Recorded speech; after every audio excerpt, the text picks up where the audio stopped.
दोस्तों, आज बिहार की राजनीति का एक ऐसा अध्याय बंद होता दिखाई दे रहा है जिसे कभी अटूट माना जाता था। नीतीश कुमार अब बिहार के मुख्यमंत्री नहीं रहे। उन्होंने अपनी मर्जी से मुख्यमंत्री पद छोड़ा या फिर उन्हें हटाया गया। यह आज भी एक रहस्य का विषय बना हुआ है। इस रहस्य से पर्दा कब उठेगा, कब जनता को सच्चाई पता चलेगी, यह आने वाला समय ही बताएगा। या फिर यह सब हमेशा हमेशा के लिए राजनीति के इतिहास में दबकर रह जाएगा। तो चलिए दोस्तों, आज हम मुन्ना से मुख्यमंत्री बने नीतीश कुमार की कहानी को थोड़ा करीब से खंगालते हैं। दोस्तों, मैं रमाश्रय सिंह आप सबका आपके अपने चैनल रमाश्रय वॉइस पर स्वागत करता हूं। अगर अभी तक चैनल को सब्सक्राइब नहीं किए हैं तो कर लीजिए और घंटी भी बजा दीजिए टन से। वीडियो में आखिर तक बने रहिएगा क्योंकि आज बात होगी नीतीश जी के बचपन से लेकर मुख्यमंत्री की कुर्सी छोड़ने तक की। दोस्तों, साल था 1951 और तारीख थी 1 मार्च। यही वह दिन था जब बिहार की राजनीति पर लंबे समय तक राज करने वाले नेता नीतीश कुमार का जन्म एक किसान परिवार में हुआ। उनके पिता श्री कविराज राम लखन सिंह स्वतंत्रता सेनानी होने के साथ साथ आयुर्वेदिक डॉक्टर भी थे। माता परमेश्वरी देवी एक साधारण घरेलू महिला थी। बचपन में नीतीश कुमार को घर में प्यार से मुन्ना कहा जाता था। मुन्ना की शुरुआती पढ़ाई बख्तियारपुर में ही हुई। बाद में उन्होंने बिहार कॉलेज ऑफ इंजीनियरिंग से इलेक्ट्रिकल इंजीनियरिंग की डिग्री हासिल की। डिग्री लेने के बाद कुछ समय तक उन्होंने बिहार इलेक्ट्रिसिटी बोर्ड में नौकरी भी की। लेकिन कहते हैं ना, होनहार विद्वान के होत चिकने पात। मुन्ना यानी नीतीश कुमार जयप्रकाश नारायण से काफी प्रभावित थे।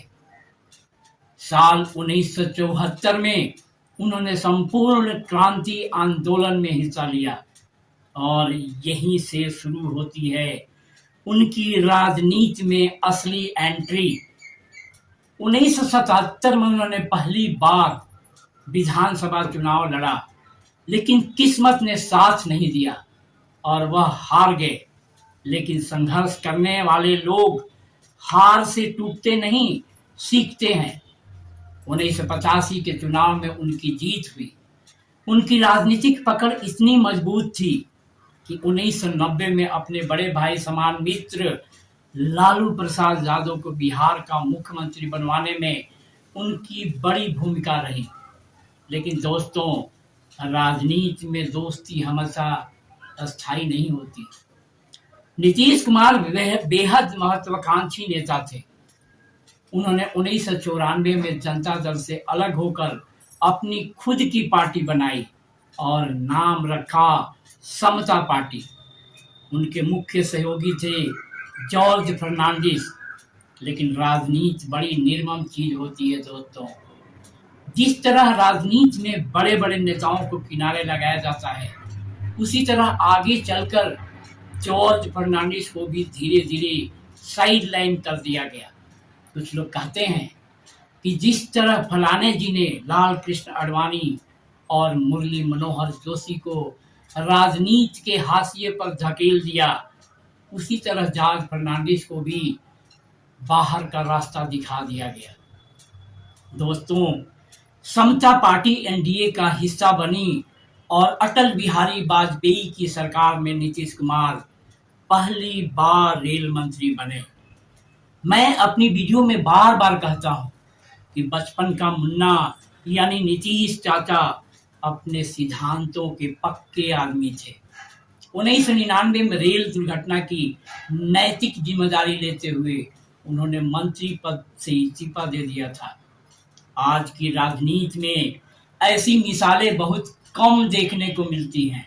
साल 2000 में वह पहली बार बिहार के मुख्यमंत्री बने, लेकिन सिर्फ 7 दिनों के लिए।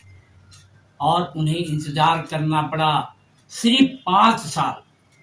और फिर आया साल 2005। नीतीश कुमार ने जोरदार वापसी की और 15 साल पुरानी सत्ता को उखाड़ फेंका। इसके बाद वाजपेयी के साथ मिलकर वह लगभग 20 साल तक बिहार की सत्ता के केंद्र में बने रहे। इस दौरान 2 बार उन्होंने अपने पुराने मित्र लालू जी के साथ भी सरकार बनाई और एक बार अपने सहयोगी जीतन राम मांझी को भी बिहार के मुख्यमंत्री पद का सुख भोगने का अवसर दिया। बार बार राजनीतिक पाला बदलने की वजह से लोगों ने उन्हें पलटू चाचा कहना शुरू कर दिया। लेकिन दोस्तों, एक सच यह भी है कि नीतीश कुमार ने बिहार को काफी आगे बढ़ाया। सड़क, बिजली, शिक्षा और कानून व्यवस्था पर उन्होंने काम किया। इसी वजह से उन्हें सुशासन बाबू भी कहा गया। बीजेपी के साथ रहते हुए भी वह अपने सिद्धांतों और अपनी सेकुलर छवि पर हमेशा अडिग दिखाई दिए। उन्होंने अपनी छवि पर कभी पूरी तरह आंच नहीं आने दी। करीब 20 साल में उन्होंने 10 बार मुख्यमंत्री पद की शपथ ली। लेकिन इतना मजबूत नेता, इतनी लंबी राजनीति और फिर अचानक ऐसा पतन, वह भी तब जब उनके दल के सबसे ज्यादा विधायक जीतकर इस बार आए थे। यह सवाल आज भी एक रहस्य बना हुआ है। तो दोस्तों, कैसी लगी आपको मुन्ना से मुख्यमंत्री तक की यह कहानी? कमेंट बॉक्स में जरूर लिखिए। क्या नीतीश कुमार की राजनीति अभी बाकी है? क्या वह फिर से बाउंस बैक करेंगे? क्या उनकी वापसी तब होगी जब वह अपनी पूरी पार्टी के साथ इंडिया गठबंधन में जाएंगे? तो दोस्तों, आज के लिए विदा लेता हूं। फिर मिलेंगे किसी और विश्लेषण के साथ, किसी और विषय पर। तब तक के लिए मैं रमाश्रय सिंह आप सबसे इजाजत लेता हूं। जय भीम, जय जोहार, जय संविधान, जय